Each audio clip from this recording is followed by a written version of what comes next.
오늘 말씀의 제목은요, 제가 들어오는 가정입니다. 부제로 말한다면 다윗과 바세바 이야기입니다. 너무나도 잘 아는 이야기입니다. 다윗은 환경이 어둡고 고난 가운데 있을 때 그의 영혼은 맑고 아주 정결했습니다. 그는 환경이 평안하고 누구도 부럽지 않을 때가 되었을 때 그의 영혼은 부정했고 분별력을 잃어버렸고 하나님을 떠난 모습을 우리는 볼 수가 있습니다. 하나님께 합한 사람이라고 불렸던 다윗도 이렇게 한순간에 넘어질 수 있다면 하물며 우리는 어떻겠습니까? 신앙생활을 하는 우리에게 경각심과 함께 위로의 메시지를 불러일으킵니다. 오늘 본문 앞장 10장까지는 다윗의 훌륭한 신앙 인격을 통한 도전을 우리는 볼 수가 있습니다. 그가 어떻게 하나님의 합한 사람이 되었는지, 어떻게 승리했는지, 그리고 우리에게 이러한 말씀들을 계속해서 말씀해 주고 있다는 것입니다. 그러나 오늘 11장 이야기부터는 다윗이 어떻게 범죄하였고 그 결과 하나님의 심판과 범죄를 통해서 우리에게 경고해 주는 무거운 이야기일 수가 있습니다. 다윗은 인생에서 골리앗과 바세바를 각각 만났을 때를 우리는 비교해 볼 수가 있습니다. 다윗이 골리앗을 만났을 때는 그는 어린 무명의 시절이었고요. 그리고 목동에 생활을 했고 또 미래는 그다지 밝지 않은 상태에 있었다는 것입니다. 그러나 다윗이 바세바를 만났을 때는 그는 이미 유명한 사람이 되어 있었습니다. 중년 때였고 또한 그 여인을 만났을 때는 이스라엘의 왕으로서 그 나라 중심에 서서 성공의 절정에 있었다는 것입니다. 또 골리앗을 만났을 때는 그는 어리지만 기도하는 믿음의 사람이었다는 것입니다. 그러나 바세바를 만났을 때는 기도와 믿음이 떠난 상태였음을 우리는 볼 수가 있습니다. 이렇게 보면 다윗의 인생의 가장 어두운 때는 양을 치던 목동의 시절이 아니라 세상적으로 가장 성공을 이룬 왕이 되었을 때 가장 그는 어두운 시기를 보냈다는 것입니다. 오늘 다윗과 바세바 사건을 통해서 하나님께서 믿는 우리에게 다윗을 통해 제가 들어오는 가정을 통해 말씀하시고자 하는 것을 깨닫는 시간이 되었으면 좋겠습니다. 첫 번째입니다. 치열한 현장을 떠나지 말랍니다. 다윗은 왕이 되기 이전 고난 가운데 있을 때에 그의 영혼은 맑고 깨끗했다고 조금 전에 말씀을 드렸습니다.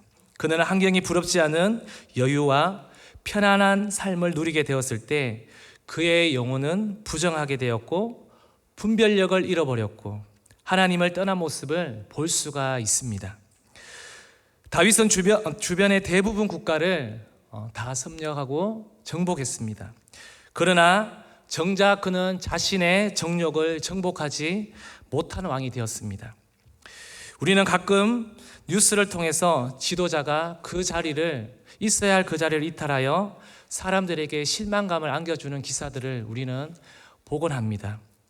예전에 우리가 알다시피 좀 오래 지났지만 세월호 사건을 익히 잘 알고 있을 것입니다.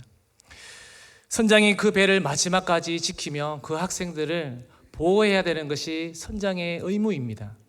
그러나 그 선장은 그 자리를 이탈하여서 자기가 살겠다고 먼저 그 자리를 벗어났다는 것입니다.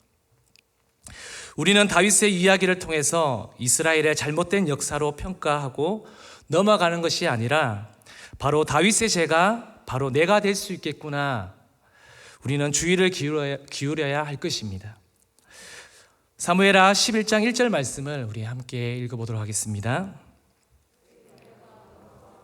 출전할 때가 되매 다윗이 요압과 그에게 있는 그의 부하들과 온 이스라엘 군대를 보내니 그들이 암몬 자손을 멸하고 라빠를 에워쌌고 다윗은 예루살렘에 그대로 있더라. 금방 읽었던 다윗은 예루살렘에 그대로 있더라.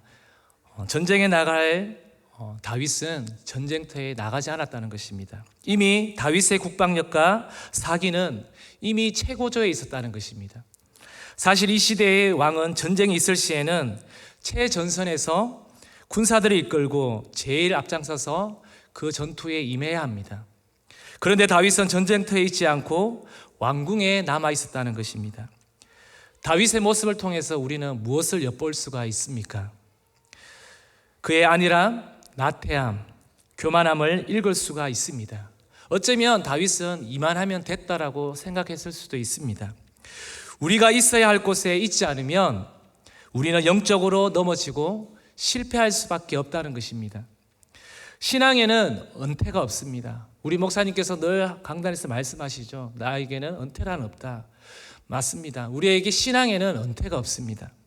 정말 가치 있는 인생을 살고 싶다면 우리는 치열한 현장을 떠나지 말아야 합니다. 전쟁터가 위험한 곳이 아니라 안락하고 편안한 왕궁이 바로 위험한 곳이라는 것입니다.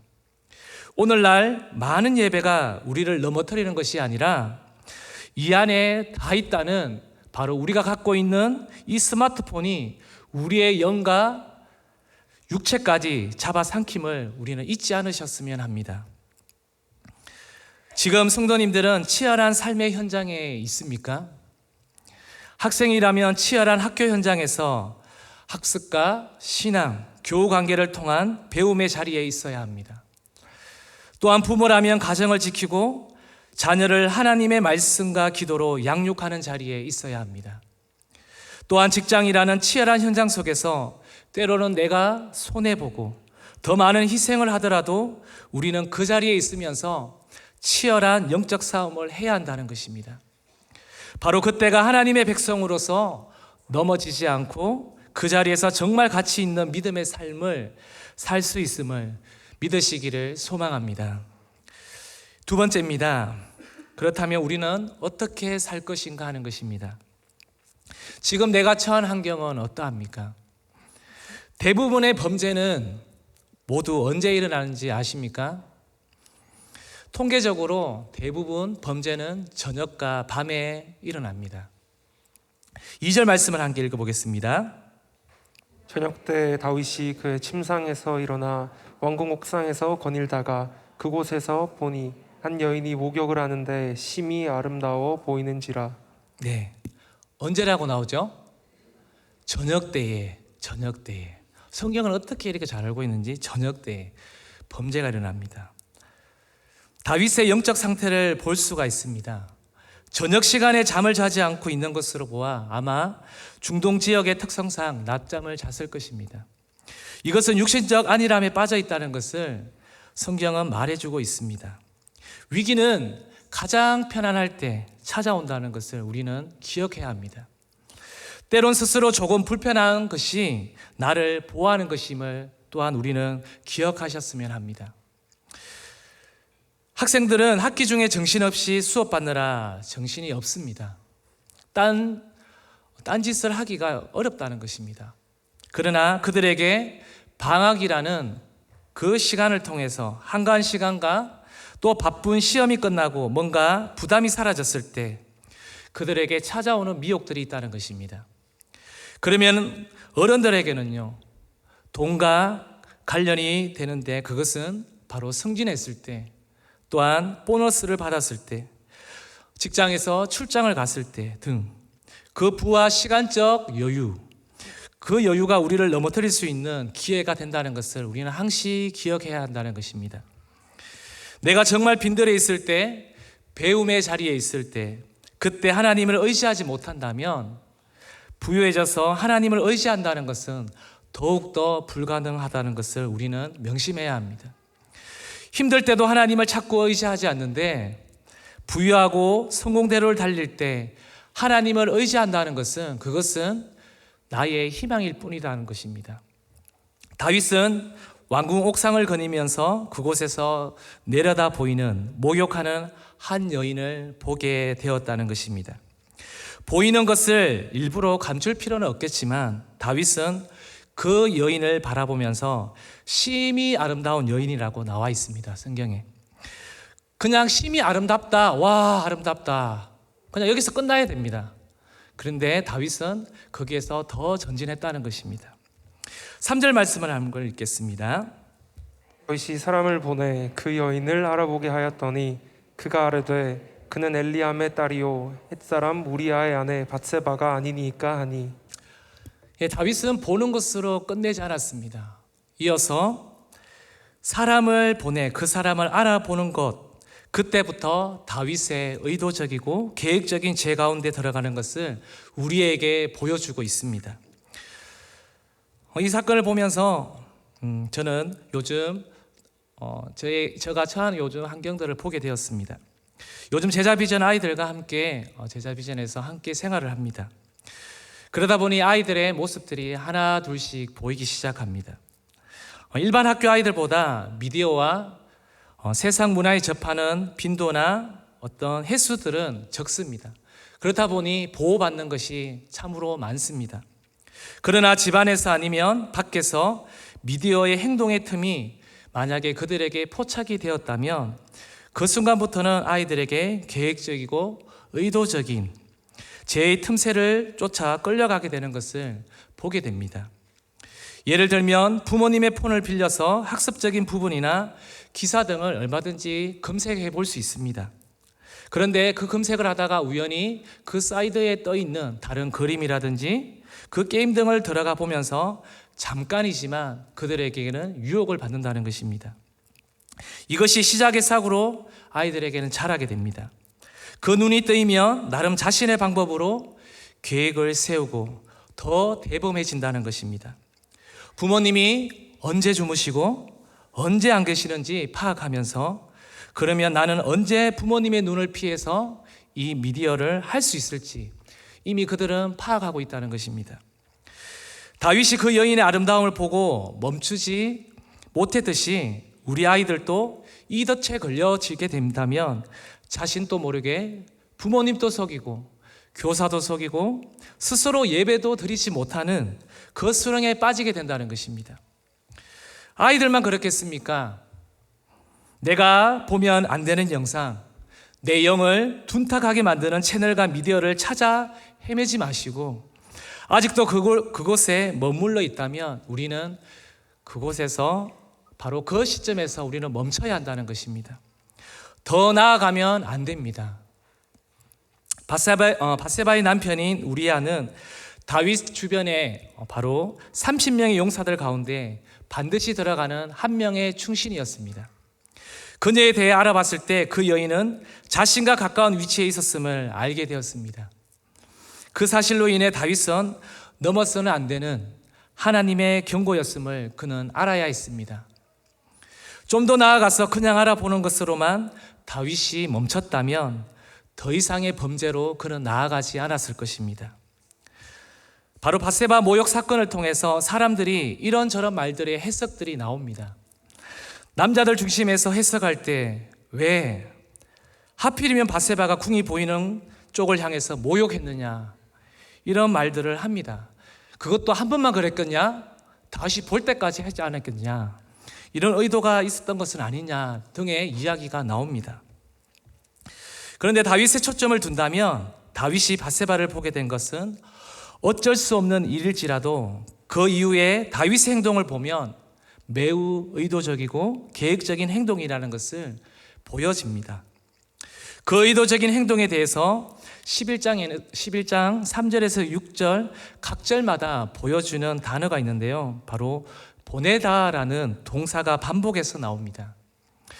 사람을 보내서 그 여인이 누구인지 알아보았고 사람을 보내서 그 여인을 데려오게 했고 후에는 사람을 보내서 우리아를 전쟁에 앞세워 죽게 만들었다는 것입니다. 보낸 자의 책임, 판도, 그 의도, 계획을 강조하고 있다는 것입니다. 다윗은 밧세바의 만남을 사랑이라고 말할 수 있겠지만 하나님은 이것을 악한 것이라고 말하고 있습니다. 다윗은 밧세바의 만남을 로망스라고 말할 수 있겠지만 하나님은 이것을 노망이라고 어떤 목사님이 말씀하시더라고요. 다윗을 거슬러 올라가서 요셉을 보면 다윗보다 훨씬 더 강한 유혹의 환경에 있었던 사람입니다. 그러나 그 요셉은 그 유혹으로부터 도망함으로부터 그는 승리했다는 것입니다. 삶을 살아가며 우리 앞에 다양한 생각지도 못한 미혹의 순간들이 우리한테 찾아올 때가 있을 것입니다. 그것이 돈의 유혹일 수도 있습니다. 또한 인기의 자리일 수도 있고요, 명예의 자리일 수도 있습니다. 또 생활의 안정과 평안함, 안일함 속에서 다윗과 같은 환경이 한 번씩은 찾아온다는 것입니다. 그럴 때 우리는 어떻게 살 것인가? 이 두 번째 주제에 있어 우리가 깨어있지 아니하면 실패하고 탄탄히 넘어진다는 것입니다. 그러나 그 순간에도 우리가 어떻게 해야 할까요? 바로 예수님을 바라보면 된다는 것입니다. 이것이 해답입니다. 그 진리의 영이신 성령님 바라보면 우리는 그 연약함에서 성령님께서 우리를 막아주신다는 것입니다. 그러면 가슴 치며 후회하는 일을 우리는 겪지 않게 될 것입니다. 세 번째입니다. 우리의 여건을 항상 점검하라입니다. 다윗의 중요한 관점은 이 사건이 순간적이고 단순히 우발적인 죄가 아니었다는 것입니다. 무너지는 것은 순간적으로 무너진다는 것이 아닙니다. 처음에는 아주 작은 것으로부터 시작해서 점점 그 사건이 커져서 마지막 절정의 사건으로 무너지게 된다는 것입니다. 야고보서 1장 15절 말씀을 함께 읽도록 하겠습니다. 욕심이 잉태한즉 죄를 낳고 죄가 장성한즉 사망을 낳느니라. 죄가 탄생하기까지 잉태의 기간이 있다는 것입니다. 하루아침에 그 죄가 한 방에 터지는 것이 아닙니다. 조금씩 잉태해 간다는 것입니다. 우리 내부에는 욕심이 자리 잡고 있고 외부에는 유혹거리가 있다는 것입니다. 우리 안에 욕심이 있더라도 유혹거리가 없다면 죄가 절대 발전하지 않습니다. 또 유혹이 있더라도 욕심이 반응하지 않으면 우리는 죄를 짓지 않는다는 것입니다.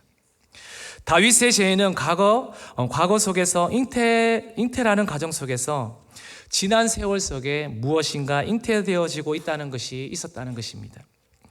다윗이 이 죄는 결코 무고한 사람들을 죽이는 살인죄까지 범하게 되는 자리까지 가게 되었습니다. 죄는 반드시 자라나게 된다는 것입니다. 그렇다면 우리 자녀들이 무엇인가 작은 죄로 인해 잉태되어지고 있는 죄를 보고서도 우리 부모와 성도님들은 그들을 그냥 방치할 수가 있겠습니까? 절대 그렇지 못합니다. 다윗은 오래전부터 이스라엘 왕들에게 주신 경고의 말씀을 어쩌면 무시했다는 것입니다. 그 시대 세상 왕들은 윤리적 인식, 즉 일부 다처제에 대해서 이것이 문제라고 여기지 않았다는 것입니다. 그러나 신명기에서는 이렇게 말씀하고 있습니다. 신명기 17장 17절 세 번역 성경으로 우리 한번 읽어보도록 하겠습니다. 왕은 또 많은 아내를 둠으로써 그의 마음이 다른 데로 쏠리게 하는 일이 없어야 하며 자기 것으로 은과 금을 너무 많이 모아서도 안 됩니다. 분명히 말씀하고 있습니다. 신명기에는 많은 아내를 둠으로써 그의 마음이 다른 쪽으로 쏠리지 않으라고 분명히 성경은 말씀하고 있습니다. 다윗은 이미 왕으로 즉위하기 전에 3명의 아내를 두었습니다. 왕이 된 후는 5명의 아내를 더 두었고 첩을 두었다는 것입니다. 다윗은 사실 그 근동시대 윤리적 정황으로 보면 전혀 문제가 되지는 않습니다. 그런데 신명기 17장에서는 이미 이스라엘 왕은 세상 왕과 달라야 한다고 분명히 성경은 말씀하고 있다는 것입니다.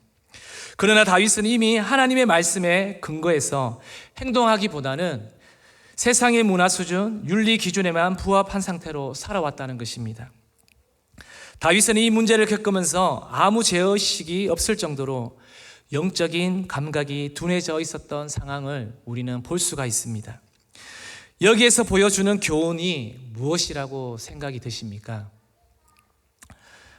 한 명의 아내로 만족하지 않는 사람은 바로 1000명의 아내로도 만족하지 않는다는 것입니다. 바로 우리 자녀에게 우리가 만족하지, 내 자녀가 지금 좀 어설프고 부족하더라도 내 자녀에게 만족하지 않는다면 다른 어떤 것으로도 우리는 만족될 수가 없습니다. 다른 자녀가 내 자녀에게로 온다면 만족할 수 있겠습니까? 절대 그렇지 않다는 것입니다.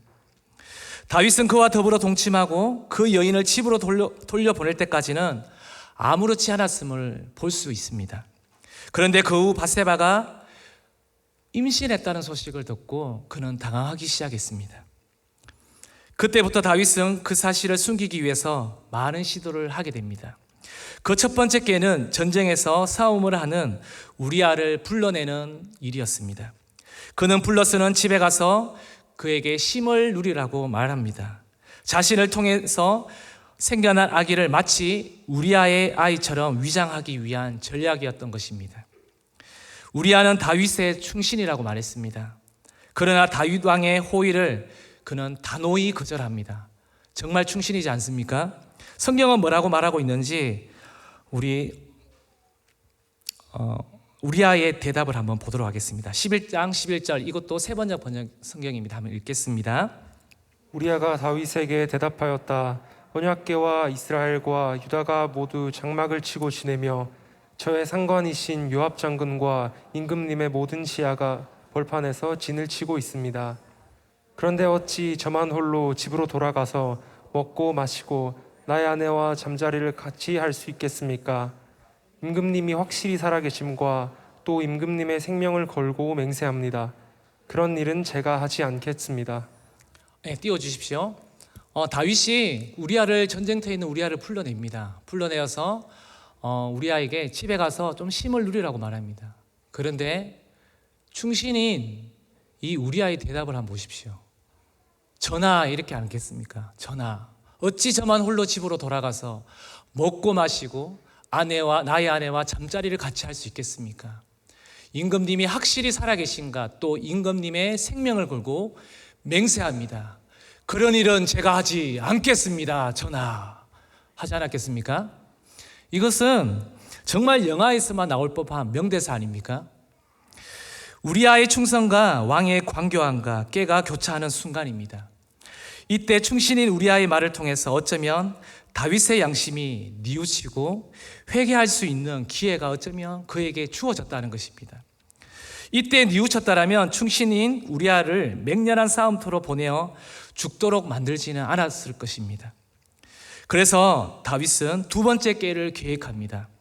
왕궁에서 잔치를 벌여 술을 취하게 만들어 우리아를 집으로 돌려보내려고 했습니다.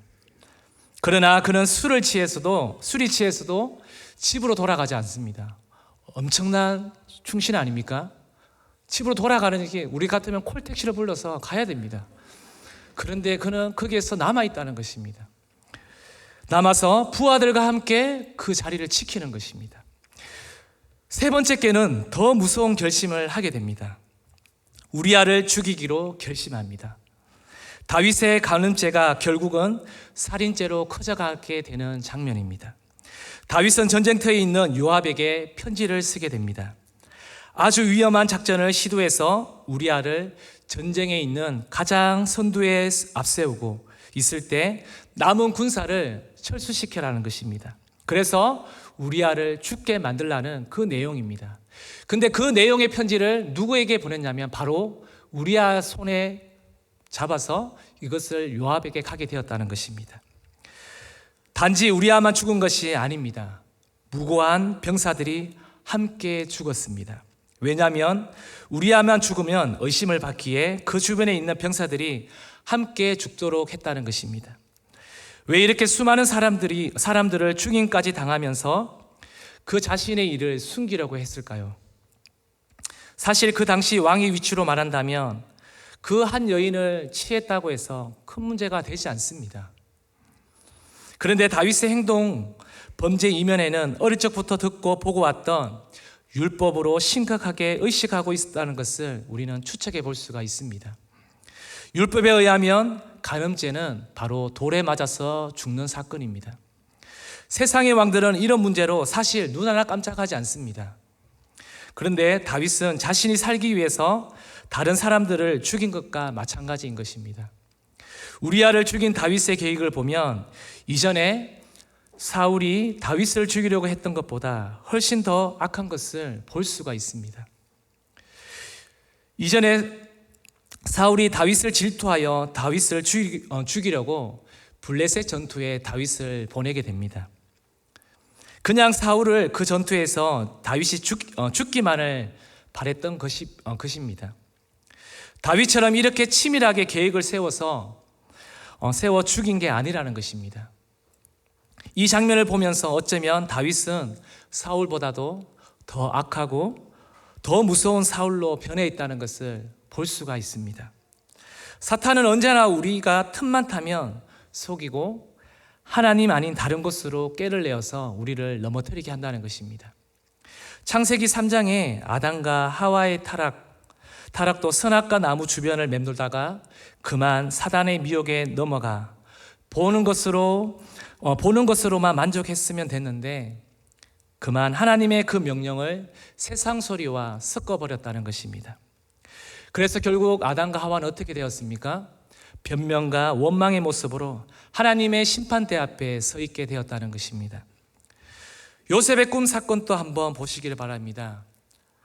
요셉이 꿈꾼 그 해석에서 형들이 어릴 적 요셉에게 절한다는 그 말에 형들은 분노를 합니다. 본인들의 자존심을 건드렸다는 것이겠죠. 그래서 동생인 요셉을 죽이려고 모의한 것을 우리는 한번 보시기를 바랍니다.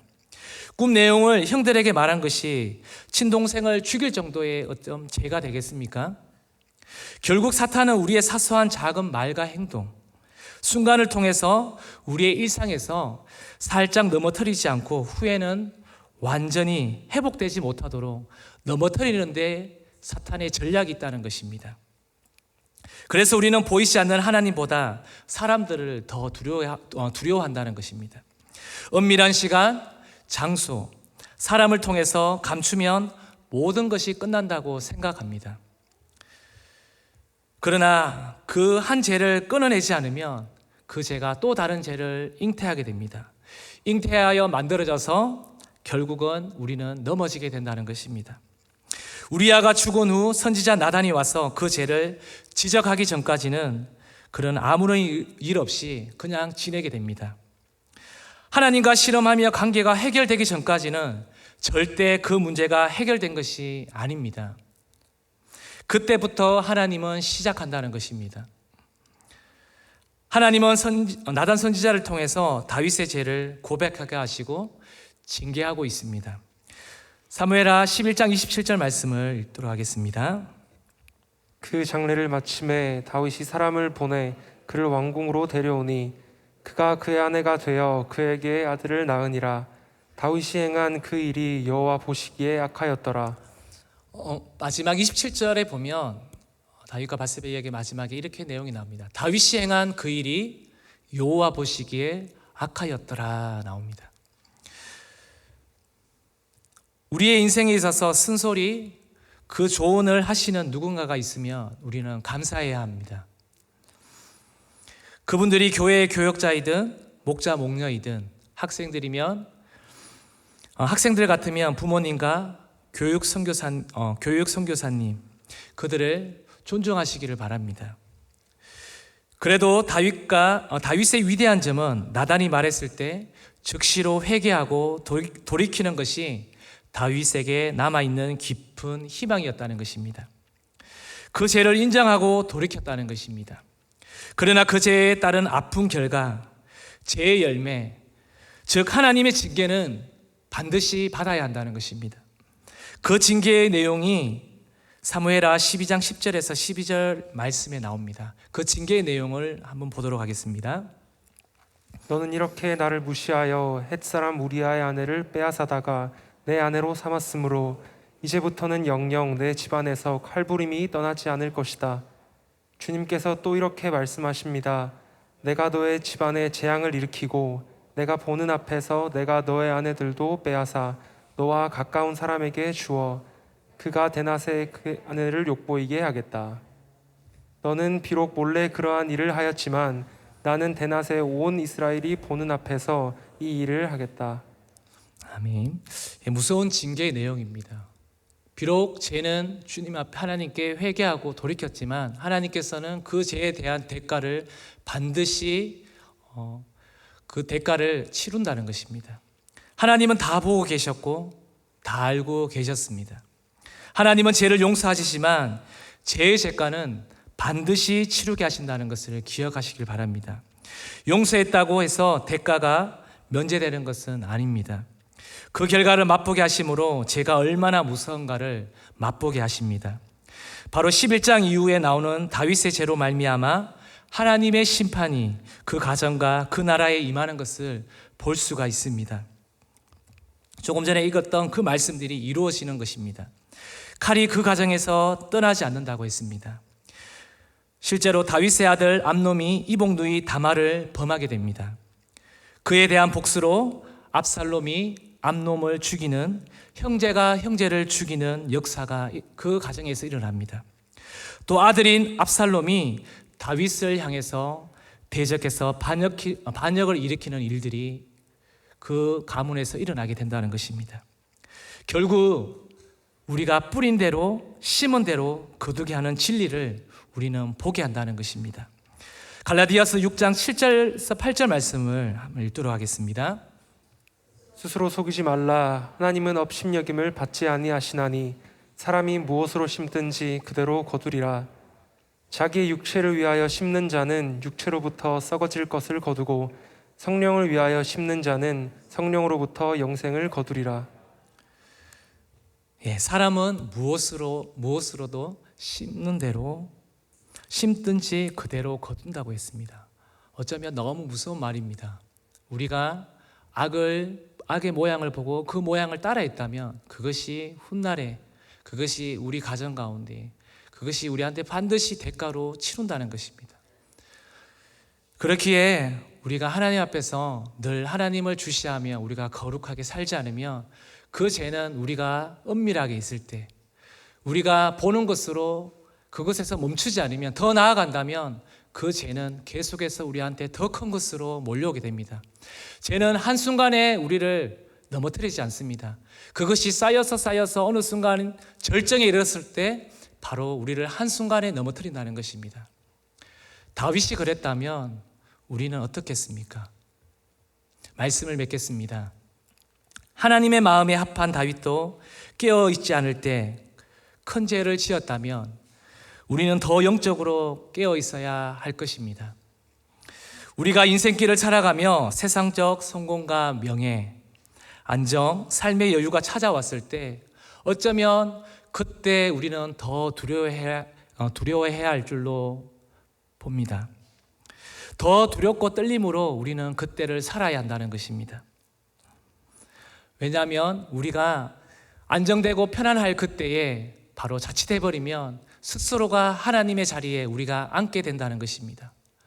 그래서 오늘 우리가 말씀했던 우리가 이 다윗을 통해서 죄가 들어오는 가정이 바로 우리는 치열한 현장에서 우리는 그 치열한 현장이 싫다고 힘들다고 그것을 떠나버리면 안 됩니다. 그곳에서 우리는 더 치열하게 싸워야 합니다. 하나님을 마음에 모시면서 더 치열하게 싸워야 한다는 것입니다. 그리고 어떻게 살 것인가? 우리가 그 현장 속에서 어떻게 살 것인가? 바로 예수님을 바라보면서 우리는 치열하게 살아야 한다는 것입니다. 우리의 여건을 항상 점검해야 됩니다. 내 상황이 어떤지, 지금 내 자녀는 어떻게 있는지, 지금 나는 어떠한 환경에 있는지, 내 남편과 우리 가정과 우리의 직장은 지금 어떤 환경의 여건에 있는지를 우리는 돌아봐야 합니다.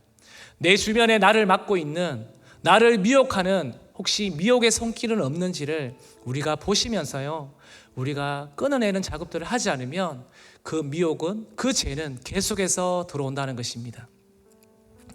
시편 51편의 고백처럼 우리는 어떠한 형편에 처하든지 넘어질 수 있다는 것을 우리는 명심해야 합니다. 시편 51편은 다윗과 밧세바가 범하고 난 뒤에 나단이 꾸짖는 장면입니다. 그래서 하나님 앞에서 그 다윗이 고백하는 장면이 나옵니다. 우리가 잘 되고 우리가 성공의 기로에 있을 때 우리 성도님들은 더 조심했으면 좋겠습니다.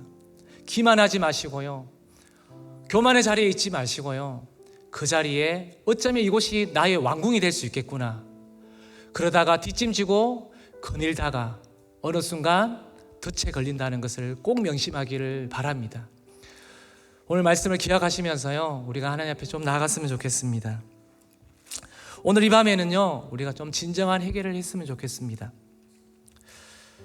한번 눈을 감아 보시겠습니까?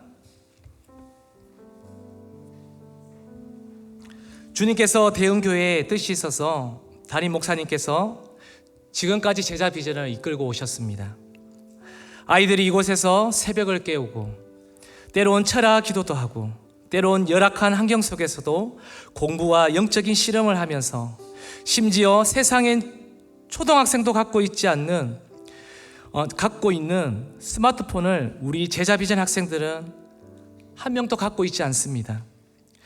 거룩하고 깨끗한 아이들로 자라나게 하기 위해서 그것을 철저하게 지키고 있습니다. 그런데